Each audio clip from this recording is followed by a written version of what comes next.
یا کہ وہ اتباع اجماع کی اتباع کرنا لازم ہے، تو آپ کیوں نہیں کہہ دیتے کہ بھینس کی قربانی کے عدم جواز پر آپ کے پاس نہ کوئی حدیث مرفوع ہے نہ ہی کوئی حدیث ضعیف ہے، کوئی حدیث بھی نہیں ہے اور نہ ہی کوئی قرآن کی آیت ہے؟ اگر آیت ہے یا حدیث ہے تو پیش کریں۔ آپ نے ابھی تک ایک حدیث یا قرآن کی ایک آیت اپنے موقف پہ پوری طرح ثابت نہیں کی، تو جب آپ قرآن و حدیث سے ہی بھینس کی قربانی کے عدم جواز کو ثابت نہیں کر رہے تو آپ ادھر ادھر کی باتیں کر رہے ہیں، تو یہ آپ اپنے اصول کی خلاف ورزی کر رہے ہیں۔ تو میں اپنے ٹائم بھی آپ کو دے رہا ہوں کہ ایک حدیث لا کر دے دیں، کون سی بھی حدیث ہو، راوی ضعیف ہو، راوی منکر ہو، راوی مدلس ہو، جو بھی ہو، جس قدر کا گھٹیا راوی بھی ہو، وہ یہ کہہ دے کہ سرکار سے یہ ثابت ہے کہ جاموس کی قربانی جائز نہیں ہے، تو میں لکھ کر دیتا ہوں کہ میں مناظرہ کر گیا۔ آپ نے بھی درمیان کے اندر کچھ باتیں قیاس کے طور پر کی، اور دوسری بات یہ ہے کہ آپ نے کہا کہ ان کا ملاپ نہیں ہو سکتا جی، یہ بات قرآن و حدیث سے ثابت نہیں ہے، لیکن یہ بات حقیقتاً تو ہے، یہ بات حقیقتاً ہے کہ ان کے ملاپ نہیں ہو سکتا۔ آپ تصور کریں اگر ان کا ملاپ ہو تو پھر ان سے جنم دینے والا بچہ کیسا ہوگا؟ آپ تصور کریں، آپ ثابت کریں کہ ان کا ملاپ ثابت ہوا ہے، حالانکہ ان کا ملاپ نہیں ہوا۔ جب ملاپ نہیں ہوا تو معلوم ہوا کہ بھینس گائے کی جنس سے نہیں ہے۔ اور آپ نے جتنے بھی اجماع پیش کیے، جتنے بھی بڑے بڑے علماء کا نام لیا، ہم ان کو جانتے نہیں ہیں۔ اہل حدیث کے فقط دو اصول ہیں، اطیعوا اللہ واطیعوا الرسول۔ ہم اجماع کے قائل بھی نہیں ہیں، ہم ان کو جانتے بھی نہیں ہیں کہ وہ ہے کون۔ ہم فقط قرآن پاک سے بات کرتے ہیں۔ قرآن پاک کے اندر ہے یا ایھا الذین آمنوا اطیعوا اللہ واطیعوا الرسول، اے لوگو اللہ کی اطاعت کرو اور رسول اللہ کی اطاعت کرو، واولی الامر منکم، اور جو تم میں سے صاحبان اہل حق ہیں ان کی اطاعت کرو۔ آگے فرمایا فَإِن تَنَازَعْتُمْ فِي شَيْءٍ فَرُدُّوهُ إِلَى اللَّهِ وَالرَّسُولِ، اگر تم کسی شے کے اندر، کسی کام کے اندر، کسی بات کے اندر مخالف ہو جاؤ، ایک دوسرے کے اختلاف کر جاؤ، تو پھر فَرُدُّوهُ إِلَى اللَّهِ وَالرَّسُولِ، اللہ کی طرف رجوع کرو، رسول اللہ کی طرف رجوع کرو۔ تم کہاں بھاگے جا رہے ہو اجماع کی طرف؟ قرآن حدیث سے بات کرو۔ اب بھینس کے مسئلے میں اختلاف ہوا ہے کہ بھینس کی قربانی جائز ہے یا نہیں ہے، تو قرآن پاک کے اندر ہے فَإِن تَنَازَعْتُمْ فِي شَيْءٍ فَرُدُّوهُ إِلَى اللَّهِ وَالرَّسُولِ، اللہ کی طرف رجوع کرو، رسول اللہ کی طرف رجوع کرو۔ جب بھی آپ اجماع کی طرف گئے ہیں، آپ نے تو ایک حدیث میں بیان نہیں کی کہ بھینس کی قربانی جو ہے وہ جائز ہے،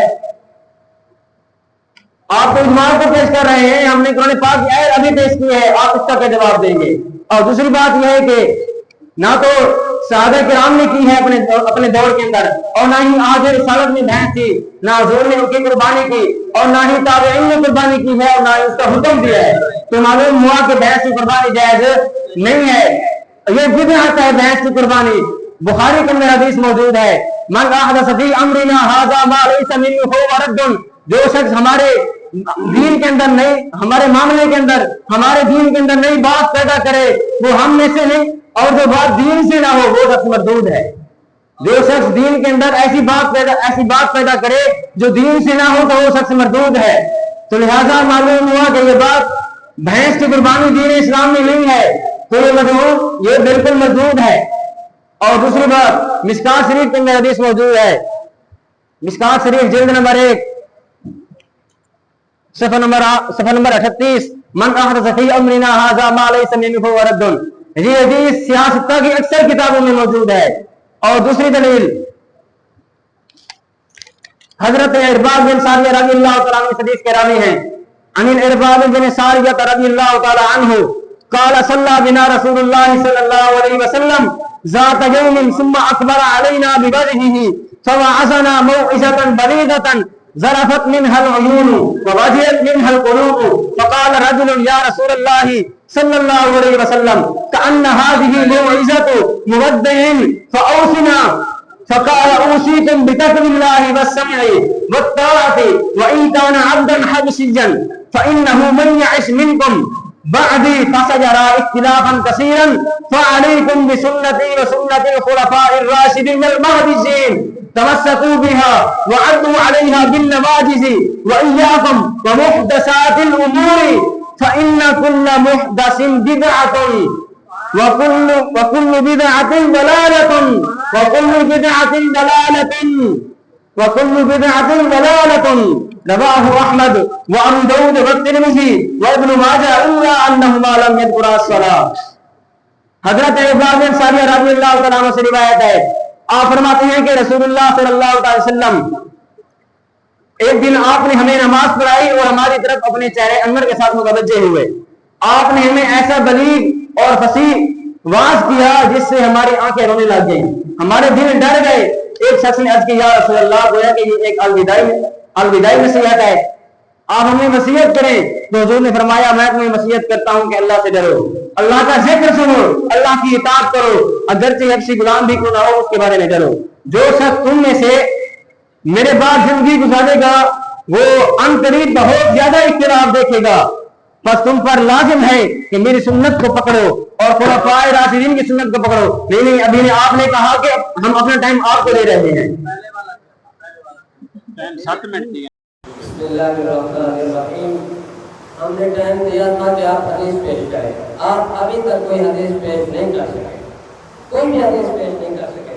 اور یہ ہمارے پاس کتاب موجود ہے شرفۃ التفاسیر، جو آپ نے آیت پڑھی ہے ثمانیۃ ازواج، اس کے اندر انہوں نے لکھا ہے وَمِنَ الْبَقَرِ اثْنَيْنِ، اور دو جوڑے گائے سے. یہ لکھ رہے ہیں وَمَنْ جَعْرُوسُ وَالْبَقَرَ، کہ بقرہ سے مراد بھینس اور بقرہ بھی ہے. سمجھے کہ نہیں؟ بھینس اور بقرہ بھی ہے. تمام مفسرین اس بات پر اتفاق کر چکے اور لغت کے تمام امام اتفاق کر چکے اور تمام احناف، مالکیہ، شافعیہ، حنبلیہ اتفاق کر چکے ہیں بقر جنس ہے، جنس ہے. اور جب جنس بولا جائے تو تمام افراد کو شامل ہوتا ہے. تو بقر کے اندر جاموس بھی شامل ہے، تو جاموس کی قربانی بھی جائز ہے. اور پھر آپ کہہ رہے تھے کہ قرآن و حدیث پیش کرو. اب موطا امام مالک کے اندر دیکھو، امام مالک نے فرمایا البقر والجوامیس یجب ان تجمع علی ربها صدقہ. فرمایا بقر اور جوامیس یہ سب کی سب ان کے مالک پر جمع کی جائیں گی، پھر جمع کر کے زکات بنائی جائے گی. آگے فرمایا کہ انما ہی بقر کلھا، فرمایا جاموس سب کی سب بقر کے حکم میں ہے، جاموس سب کی سب بقر کے حکم میں ہے. تو آپ حدیث پڑھ رہے تھے کہ جاموس کی قربانی بدعت ہے. بدعت تو تب ہو جب ان 4 جانوروں میں سے نہ ہو. حالانکہ ہم ثابت کر چکے، ہر لحاظ سے ثابت کر چکے کہ جاموس بقر میں سے ہے. تو جو شخص جاموس کی قربانی کر رہا ہے وہ دین میں کوئی نیا مسئلہ ثابت نہیں کر رہا، بلکہ وہ من البقر اثنین پر عمل کر رہا ہے. تو جب بقر اثنین پر عمل کر رہا ہے تو پھر بدعت کیسے ہوگی؟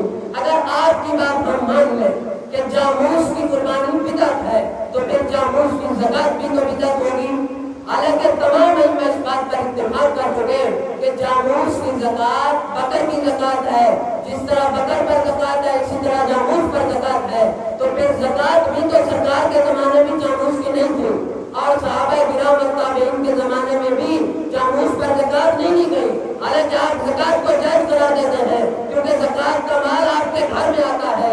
قربانی کو اس لیے جائز قرار نہیں دیتے کیونکہ قربانی مسلمانوں کو اللہ کے قریب کرتی ہے اور آپ مسلمانوں کو اللہ سے دور کر رہے ہیں. آپ کا کام ہے منڈیوں میں جا کر بخاری شریف اٹھا کر لوگوں کے ذہنوں کو خراب کرنا. حالانکہ بخاری شریف میں کوئی حدیث نہیں ہے کہ جس میں بھینس کی قربانی کو ناجائز قرار دیا گیا ہو. اور آپ کہہ رہے تھے کہ آپ کے ہاں اجماع حجت نہیں ہے. تو قرآن پاک کا 5واں پارہ کا مطالعہ کرو. اللہ تعالیٰ فرماتا ہے وَمَنْ يَتَّبِعْ غَيْرَ سَبِيلِ الْمُؤْمِنِينَ، جو شخص مومنوں کے علاوہ دوسرے راستے کی پیروی کرے. تو مومنوں کا راستہ یہ ہے، امام شافعی بھی مومن، امام مالک بھی مومن، امام احمد بھی مومن، امام اعظم ابو حنیفہ بھی مومن. اس امت کے تمام قائدین، تمام ائمہ مومن ہیں. ان کا راستہ یہ ہے کہ بھینس کی قربانی جائز ہے. اور فرمایا جو شخص ان کے راستے کے علاوہ کی پیروی کرے تو کیا ہے نُوَلِّهِ مَا تَوَلَّى، تو جو شخص اس کی طرف پھرا ہم اسے پھیر دیں گے وَنُصْلِهِ جَهَنَّمَ، اس کو ہم جہنم میں داخل کر دیں گے. تو قرآن تو تمہارا اصول ہے نا. تو قرآن کہہ رہا ہے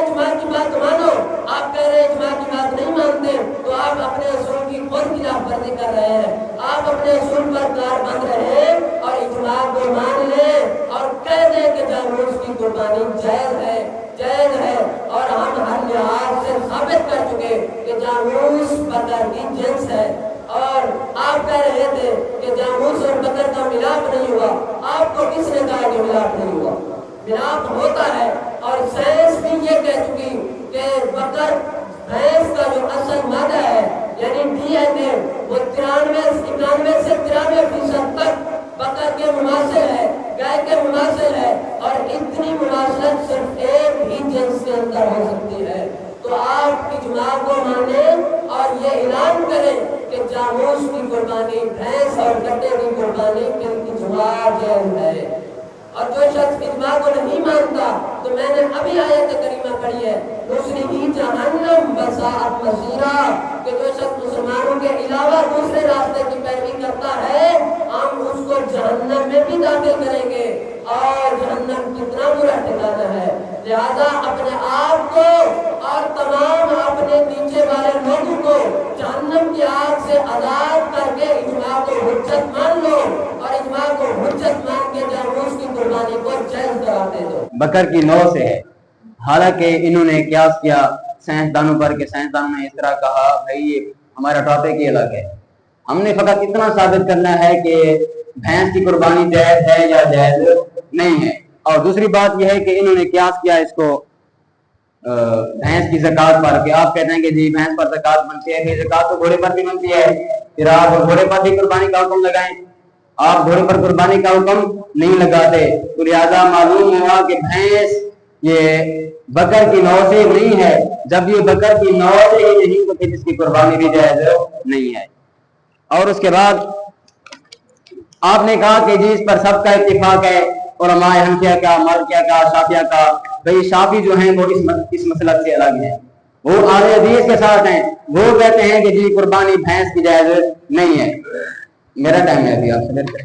اور اس کے بعد امام حسن بن زیاد لؤلؤی یہ تمہارے امام اعظم ابو حنیفہ کے بڑے شاگردوں میں سے ہیں اور بلا واسطہ شاگردوں میں سے ہیں. ان سے روایت کی گئی ہے بدائع الصنائع کے اندر عن حسن بن زیاد انہ لا یذبح بالجاموس کہ بھینس کی قربانی جائز نہیں ہے. یہ ہیں تمہارے امام اعظم ابو حنیفہ کے بڑے شاگرد بلا واسطہ شاگرد. یہ کہہ رہے ہیں کہ ان میں بھینس کی قربانی ان سے وہ کہتے ہیں کہ بھینس کی قربانی جائز نہیں ہے. اور آپ یہ بتائیں کہ آپ 9 سالہ درسی کتب پڑھتے ہیں کہ بھینس کی قربانی یہ جائز ہے کہ نہیں ہے. آپ نے 9 سالہ درسی کتب کے اندر بالکل بھی نہیں پڑھا کہ بھینس کی قربانی جائز ہے. یہ ہے آپ کی ہدایت شریف. اس کے 4 کم از کم جو ہے نا وہ محشی ہیں، کسی ایک نے بھی ذکر نہیں کیا. فقط یہ ایک کتاب نہیں، اس طرح کی اور بھی 3 طرح کتابیں ہیں، 3 کتابیں اور بھی ہیں. 4 محشی ہیں جن کے ایک ماتن ہے.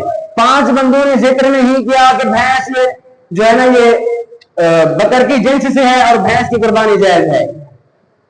اور آگے وہ آپ کی کتاب چاہے ہدایہ ہو یا شرح وقایہ ہو یا نور و نساء ہو یا کنز الدقائق ہو، آپ کی فقہ کی کوئی بھی کتاب آپ کی فقہ کی کوئی کتاب بھی ہو، آپ اس سے ایک اور بھی ثابت نہیں کر سکتے کہ بھینس جو ہے یہ بھینس کی قربانی جائز ہے. اور جس کی آپ تقلید کرتے ہیں امام اعظم ابو حنیفہ رضی اللہ تعالیٰ عنہ، آپ ان کا کوئی ایک ضعیف قول دکھا دیں، وہ کہہ رہے ہوں یا امام ابو یوسف کا یا امام محمد کا آپ ایک ضعیف قول دکھا دیں کہ بھینس جو ہے اس کی قربانی جائز ہے تو ہم مان لیں گے. حالانکہ یہ چیز بھی آپ نہیں دکھا سکتے. لہذا آپ کو ماننا ہوگا کہ بھینس کی قربانی جائز نہیں ہے. جس طرح ایک کے بڑے بڑے وہ پھٹ تھے، چھوٹے ان سے ایک قدم آگے نکل گئے. میں کافی عرصے سے یہ پیش کر رہا ہوں کہ بھینس کی قربانی پہ اجماع ہے، تو ان تمام علماء کی موجودگی میں واضح طور بھلا کہ امام شافعی قائل نہیں ہے. حالانکہ ابھی میں نے حوالہ پیش کیا ہے امام نووی شافعی ہے، وہ کہہ رہے ہیں کہ بھینس بکر کی جنس ہے.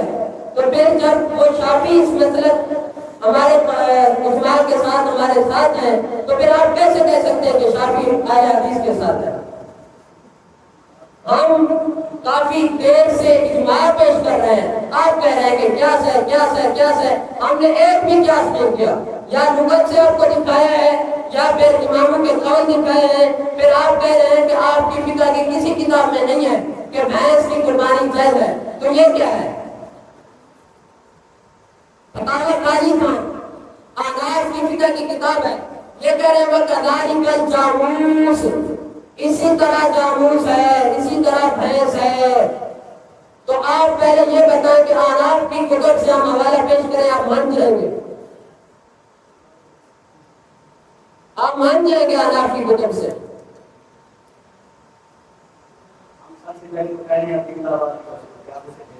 آپ تو عدل لائن پہ بھی نہیں کر رہے، کیونکہ میں نے اجماع کے حجت ہونے پر اللہ تعالیٰ کے قرآن کی واضح آیت پڑھی ہے، آپ نے اس کا بھی انکار کر دیا، اجماع کو حجت نہیں مانا۔ تو جب آپ اپنے اصول پہ قائم نہیں ہے تو آپ کا رد مقابل کیسے اصول پہ قائم رہے؟ اجماع حجت ہے کیوں نہیں ہے؟ قرآن تو کہہ رہا ہے حجت مانو اس کو۔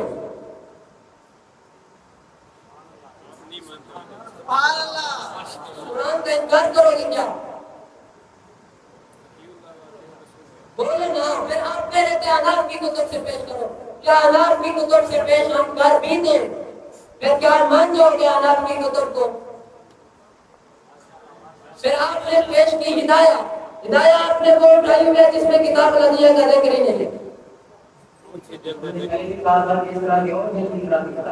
ہدایہ آپ دکھائیں نا، ہدایہ آپ دکھائیں جس میں قربانی میں انہوں نے لکھا ہو کہ جاموس بکر کی جنس سے نہیں ہے۔ آپ بھی بات کریں کہ بھینس کی قربانی جائز ہے؟ جی ہدایہ میں لکھا ہوا ہے یا تو قول فی البقر جاموس، بکر کے حکم میں جاموس داخل ہے۔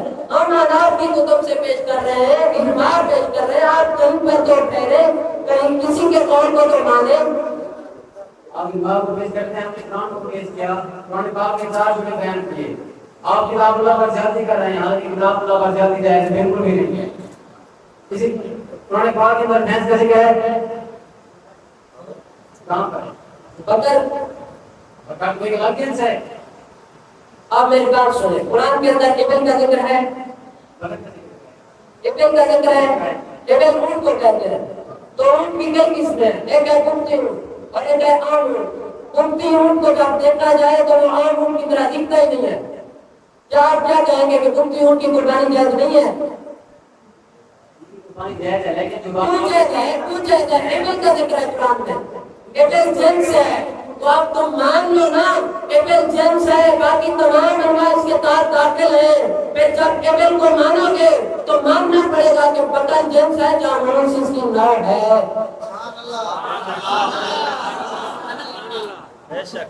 ہم قرآن پیش کر رہے ہیں اور قرآن کی نص سے اجماع پیش کر رہے ہیں، آپ کہتے ہیں احناف کی کتب سے دکھاؤ، احناف کی کتب بھی ہم نے دکھا دی ہے، اب تو مان جاؤ، آپ کے پاس اور کوئی چارہ نہیں ہے۔ اب میں صدر عظیم اقبال سے مؤدبانہ گزارش کرتا ہوں کہ ان کے پاس ایک ہی چارہ ہے، منڈیوں میں بخاری کی اردو والی شرح لے جا کر عوام کے ذہنوں کو خراب کرنا۔ نہ ان کے پاس کوئی حدیث ہے، نہ ہی قرآن کی کوئی آیت ہے، نہ ہی کوئی اجماع ہے، نہ ہی کسی امام کا قول ہے، یہ تو اپنے اکابر کے منکر ہیں۔ جب وہ اکابر کو ہی نہیں مانتے تو پھر ان کی بات کیسے مستند مانی جائے گی؟ لہذا صدر عظیم اقبال سے میری مؤدبانہ گزارش ہے کہ آپ فیصلہ کریں۔ ایک طرف دعویٰ یہ تھا کہ بھینس کی قربانی اور کٹے کی قربانی جائز ہے، اور دوسری طرف عدم جواز۔ جنہوں نے کہا کہ یہ قربانی جائز نہیں ہے، انہوں نے ابتدائی میں بات کی کہ اہل حدیثوں کے دو اصول، اطیع اللہ اطیع الرسول۔ جب دعویٰ یہی ہے کہ قربانی جائز نہیں ہے تو قرآن کی کوئی ایک آیت پیش کرتے جس سے ثابت کرتے کہ بھینس کی قربانی نہیں ہوتی، حدیث کوئی ایک پیش کرتے کہ قربانی نہیں ہوتی، نہ آیت پیش کر سکے نہ حدیث پیش کر سکے۔ اور دوسری طرف مد مقابل نے قرآن کریم کی ایک آیت پیش کی سورۃ الحج سے، من بہیمۃ الانعام، ایک چوپایا ہو اور دوسرے نمبر پر پالتو ہو۔ تو بھینس ہے یا کٹا ہے، چوپائے بھی ہیں اور پالتو بھی ہیں، اس وجہ سے باقی رہا کتا اور دیگر جانور، ان کی اس لیے نہیں ہوتی کیونکہ ان کی حرمت پر نص قطعی آ چکی ہے، اس وجہ سے ان کو ذبح نہیں کیا جاتا، نہ ہی قربانی۔ اور باقی رہی لغت کے حوالے سے، کسی بھی لغت والے نے جاموس کو بقرہ سے جدا نہیں مانا، انہوں نے ایک ہی جنس مانا ہے۔ جب ایک ہی جنس مانا ہے تو قرآن میں وَمِنَ الْبَقَرِ اثْنَيْنِ، جو بکر کا حکم ہے وہی جاموس کا بھی حکم آئے گا۔ اس لیے ہم اس نتیجے پہ پہنچے کہ جس طرح قرآن کریم کی ایک آیت سے 8 جانوروں کی قربانی ثابت ہو رہی ہے، تو قرآن کی فقط وہ ایک آیت نہیں ہے، دوسرے مقام سے بھی بہیمۃ الانعام سے کٹا اور بھینس بھی جواز کے اندر آ جائیں گے، ان کی بھی قربانی ثابت ہو رہی ہے۔